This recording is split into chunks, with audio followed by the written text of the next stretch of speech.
Good morning, everyone. Last time I talked about the Hadu, all things are created by the mind. Today's talk is a follow-up to the previous one. One practitioner asked, all things are created by the mind. After we have learned this principle, how should we practice? It's a big question. The founding master answered that question in one sentence. Aren't you curious to know his answer? He said, we keep our minds free from disturbances, delusions, or wrongdoings when facing sensory conditions. His answer sounds too simple and easy, so you may think, is that it? However, as our understanding deepens, we may realize that it truly is the essence of our practice. Being free from disturbances, delusions, or wrongdoings, does it ring any bells? Yes, the first three items of the essential dharmas of daily practice. Today, I'd like to delve into the first one. The mind ground is originally free from disturbance, but disturbances arise in response to sensory conditions. Let us give rise to the absorption, Samādhi, of the self-nature by letting go of those disturbances. In the official English translation, it says, the mind ground is originally free from disturbance. In a strict sense, mind ground and mind are not synonyms. They are distinguished as follows. First, what is the mind ground? In each and every one of us, there is this thing, and because we have this thing, emotions and thoughts can arise from it.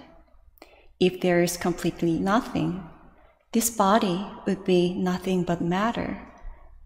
And then how could emotions and thoughts arise?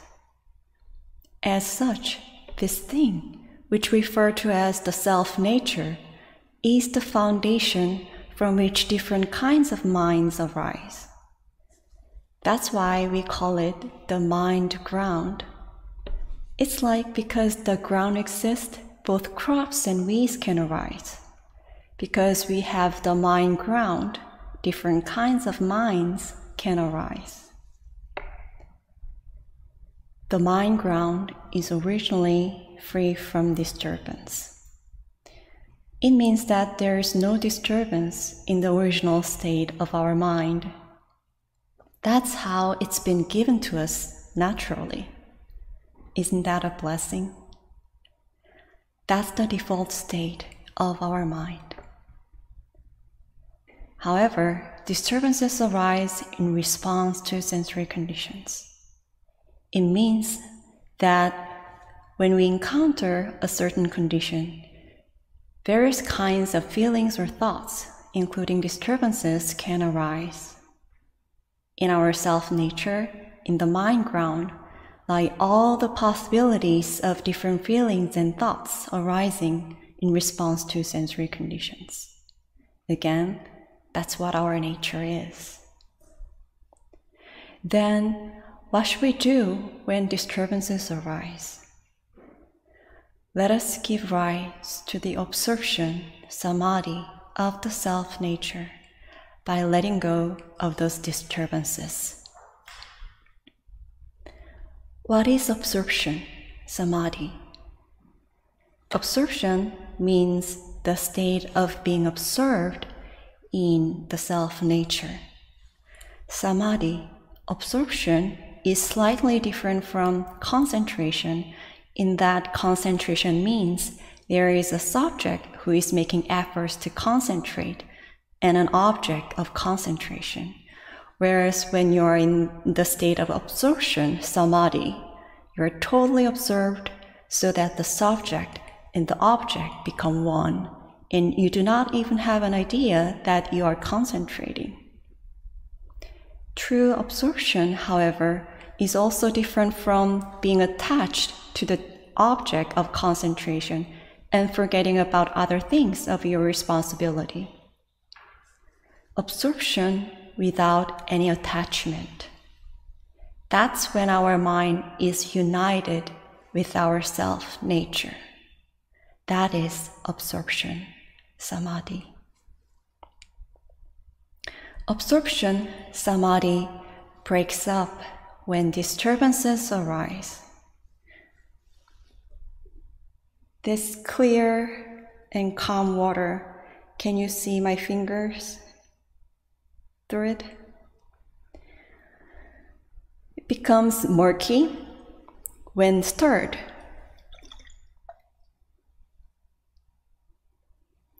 And it loses its original clear and calm state.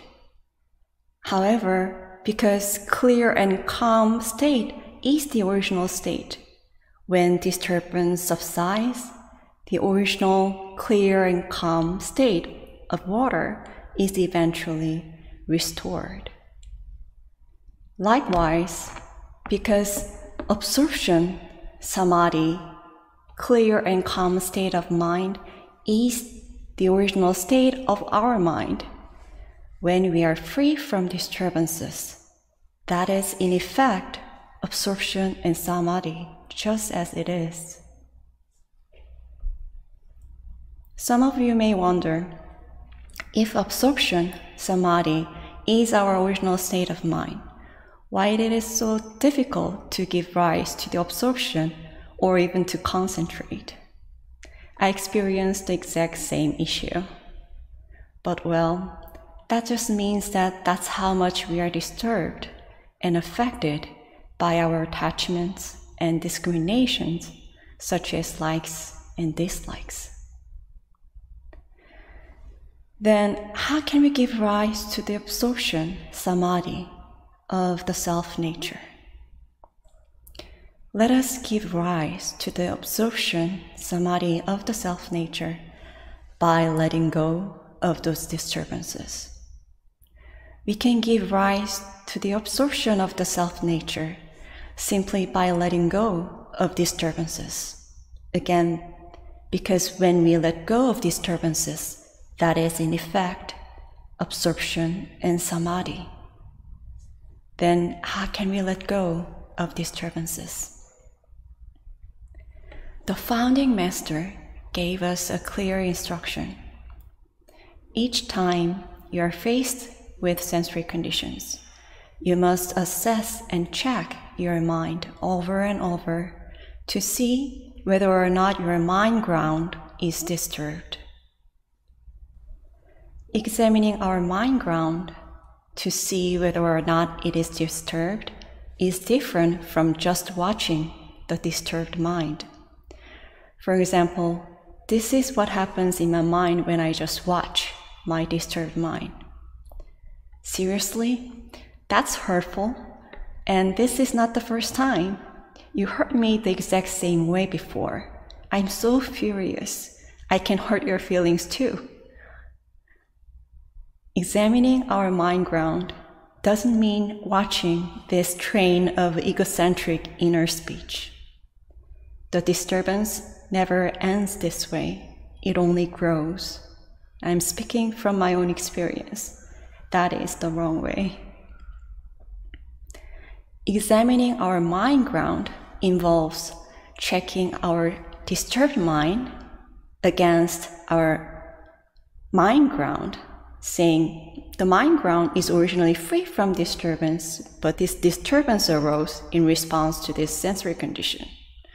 I was fine a minute ago, but now I'm feeling mad. So what changed?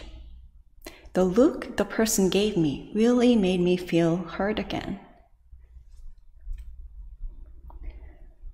The first thing we need to do is to know and to believe that our mind ground is originally free from disturbance, and that is the original state of our mind.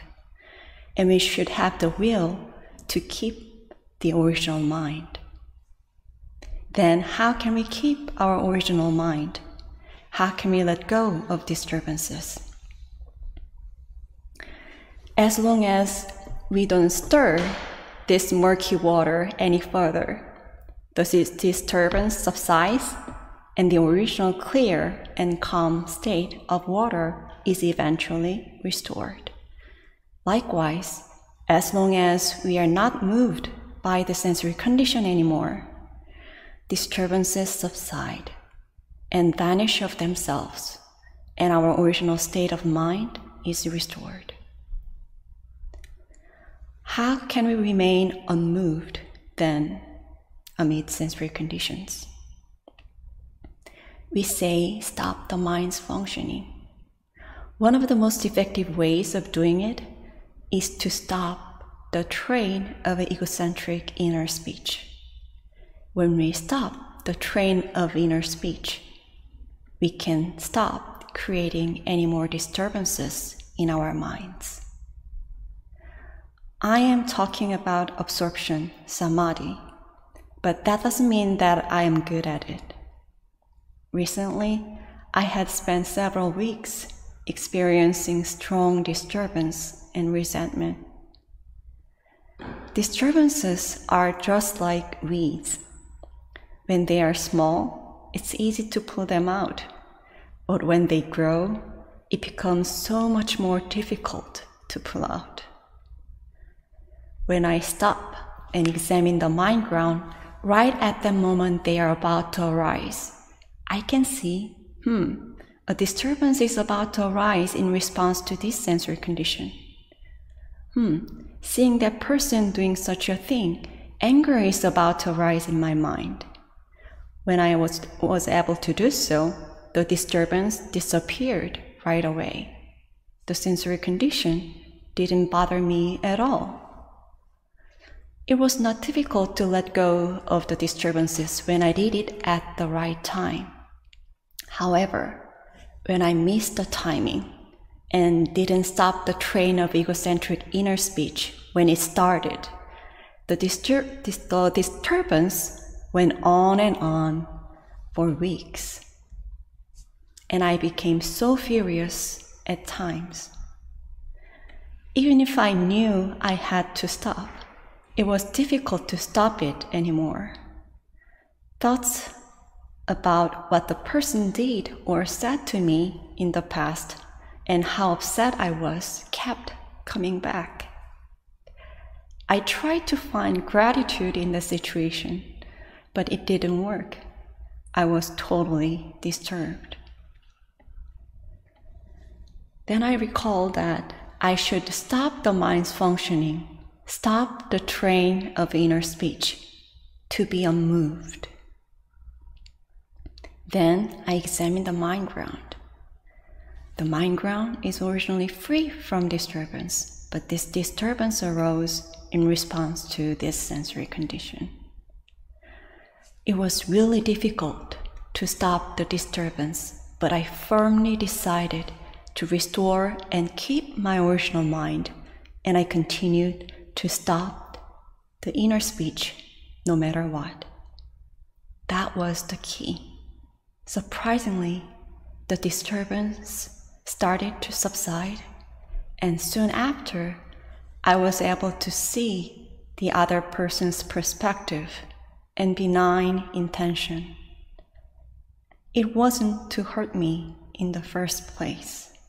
I was able to see my misunderstanding. As things that we could not see in murky water reveal themselves and become so clear once the disturbance has subsided, when our disturbances subside, we can see things that we couldn't see before. It all becomes clearer for us. It is when we let go of disturbances that we can start to see things as they truly are. I sincerely hope that we can give rise to the absorption, Samādhi, of our self-nature in any difficult situations, and thereby have the right view, so that we can be free from suffering, and peace can always be with us and those around us. Thank you.